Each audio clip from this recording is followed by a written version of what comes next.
In today's review, we're looking at this monitor right here. It's the Alienware AW2725Q. It's a QD-OLED, 27 inches, 4K, 166 ppi. Let's look at the other specs. 27 inches, as I said, 4K, 240 Hz, 166 ppi, 0.03 millisecond gray to gray. It has Dolby Vision, DCI-P3 color of 99%, Delta E less than 2, and a 3-year burn-in warranty from Dell. I've been using QD-OLEDs for a long time. The one behind me is actually the Asus PG32UCDM. It's been my favorite monitor for not only gaming but productivity as well, and I use it sometimes in conjunction with my Apple Studio display on my Mac for graphic design, photography, and video production. And the thing that surprised me the most about this display is, coming from that one behind me, is obviously the pixel density. The pixel density is a lot higher on this at 166 ppi. All of the details in my timeline in video production or for photography, especially for photography when I'm color correcting and I'm processing photos, is so much more crisp on this display. And I don't know what it is exactly about maybe the QD-OLED pixel layout, but for whatever reason it looks a lot crisper than normal 4K 27-inch displays that I've used before, especially when you see it side by side the Apple Studio display. The Apple Studio display, okay, the specs on that nowadays in 2025, besides the 5K, are kind of sucky because you've got 60 Hertz, you've got an IPS panel with a backlight, but everything else is phenomenal on that. You have aluminum construction that's well designed by Apple, and it just works out of the box with Mac so seamlessly. Plus it's a 5K monitor, and 5K monitors are just so crisp and just amazing to work with, especially on a Mac because of the Mac OS scaling. But focusing on this display, when you see those side by side, 5K versus 4K, it's really hard to spot the difference unless you really lean in and look closely. And of course, the thing you're going to appreciate about this monitor is the extreme angles you can look. Like right now, I'm viewing this monitor from the most extreme angle, and all of the colors on this monitor, nothing is shifting. So that is the beauty of this display, is you're going to get the best color reproduction no matter what angle you look at. And so I was really happy using this monitor for anything related to photography, video, or graphic design. This thing was freaking awesome to use. There are a few drawbacks to this monitor. It does not have a KVM switch. It does not have DisplayPort 2.1 bandwidth, but it also doesn't have a fan, so there's no fan noise, and it doesn't have any coil whine, so those are great. It also has eARC in one of the HDMI ports, so you will get Dolby Atmos audio pass-through. And that is pretty cool that this display supports Dolby Vision and Dolby Atmos. The stand itself and the monitor is easy to adjust, but the stand does not get high enough in my opinion, especially when I paired it with my Apple Studio display. I could not get this display high enough, so I had to lower the Apple Studio display. So that is something to keep in mind with this display. Is it, in my opinion, I wish the stand could get a little higher. The stand itself and the monitor is really adjustable. You're able to rotate this all the way 180 degrees, so you're able to use this in a vertical format if you want. The OSD and the joystick on the bottom work decently well.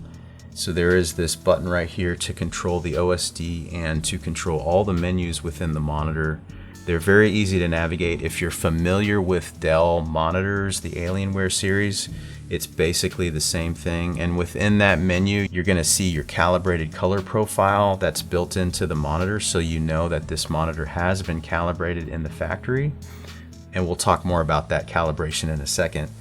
And the power button those are the only two buttons, so there's a power button on this side. So versus the Asus monitor behind me, the one thing that I really missed when I removed the Asus and put this in its place was, especially for gaming and HDR, is this monitor is not as bright. out of the box. Out of the box, setting it up, it took me a while, and I had to really fight this monitor to get it to have maximum brightness. On the Mac and SDR, it actually worked decently well. I was able to match my calibrated brightness on my Apple Studio display. So I calibrated my Studio display to about 240 nits with a custom profile, and I was able to match 240 nits on this in SDR. In HDR, you're able to do HDR Peak 1000 for the highlights. That's usually what I like to set my gaming monitors to in HDR, so that the little highlights in the sun and all the little pinpoint light pieces in your game are very, very bright. The problem is I noticed that globally the whole scene just looked a lot darker. Everything looked noticeably darker than my Asus. It was enough to where I really started to miss this Asus behind me. I didn't spend enough time trying to see if I max out the brightness first and then I switch it to HDR, if that locks it in. I can tell that the firmware this shipped with is definitely not the best, and I'm sure that they're going to release some firmware updates for this to make it better. For one issue I ran into is when this is plugged into a Mac and the Mac goes to sleep, when I wake the Mac up, the brightness is all the way down on this.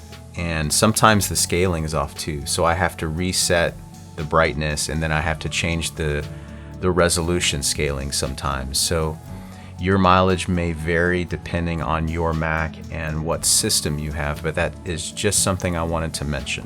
This display, as you see in this picture, has all the ports you're going to need. It does have DisplayPort, HDMI, and it does have USB-C also, but the USB-C is only for data. You won't be able to have display alt mode on that to carry a video signal, so that is only for data, and I think it only carries and pushes out 15 watts to charge your peripherals, so that is something to keep in mind. So there is a USB-A and a USB-C port down here on the bottom, and then USB-A ports on the back. Overall, I really think the design of this display, especially for the price, sometimes Dell will have these marked down and you might be able to find a coupon or get this for a lot less. And so I think for the price you're going to pay, it's a decent option compared to all the other QD-OLEDs out there and other OLEDs on the market when you're looking at either 4K 32 inches or 4K 27 inches at 240 hertz. The one thing I wanted to come back to that I mentioned earlier is the calibrated profile. So this comes with a creator mode that you can switch to, and the creator mode was just not the right colors for me. I definitely had to put my color meter up to this display and run a calibration on this display to get the profile to be spot on matching my Apple Studio display. And once I did that, by the way, the Apple Studio display, phenomenal color reproduction. Even though it's IPS and it's old tech, Apple is known for building the most color accurate displays, and once this was calibrated, it perfectly matched the Apple Studio display, which was awesome. I was so happy about that, to see those side by side, and also to see that even though this was 4K, it still looked crystal clear. It looked really good. And so for photography, man, for like any kind of motion design, if you're doing video or 3D rendering, I think this is a fantastic option if you want to save some money and skip the Studio display if you're a creator and get this. Plus it doubles as a gaming monitor because it's 240 hertz and it's QD-OLED. So I think as a creator, this is a fantastic option because you have more PPI. Sometimes I do design and do work on the 32-inch 4K version of the QD-OLED, but as a snobby Apple user that is used to 5K, I can definitely notice the pixel clarity is not as good on that monitor. Whereas on this, it's harder to tell. And of course, the older I get, the harder it is to really tell the difference when you see these side by side. The one thing I also appreciate about this monitor is the viewing angles, of course, on QD-OLED is unbelievable. And so once this thing is calibrated, which when it calibrates, it pretty much calibrates perfectly. It's unbelievable how good it calibrates. But then at extreme angles, there is absolutely no color shifting. Whereas on the Apple Studio display, really to get the most accurate color, you have to be dead on staring at it right in its face for it to have the best color. Whereas this one is going to always preserve its color, and it's always going to have the same exact brightness level as well when you're looking at this at any angle.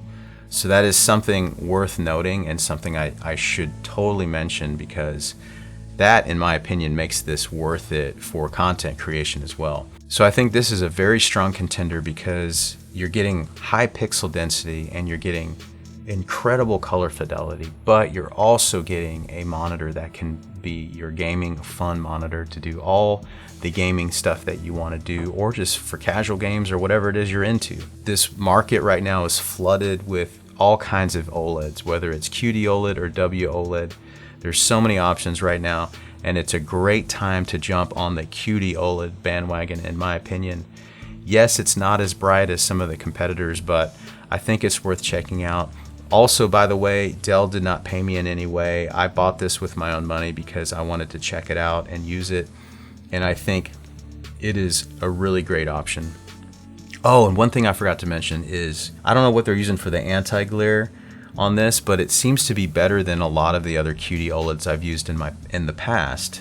It's it's incredibly glossy, but it does a really good job of hiding the glare and hiding those spots. So you are going to see some glare and you are going to see some reflections.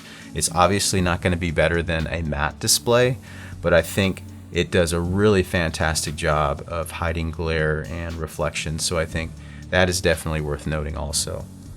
So anyway, let me know if you guys have any questions about this monitor. I'm going to keep tweaking it and playing with it. I know Dell's going to release a firmware update pretty soon. I'm positive, because some of the issues I see on this, I noticed on the 32-inch version too, and they fixed those. So sometimes they just get these shipped out and then they fix some of the little firmware bugs later. So keep that in mind.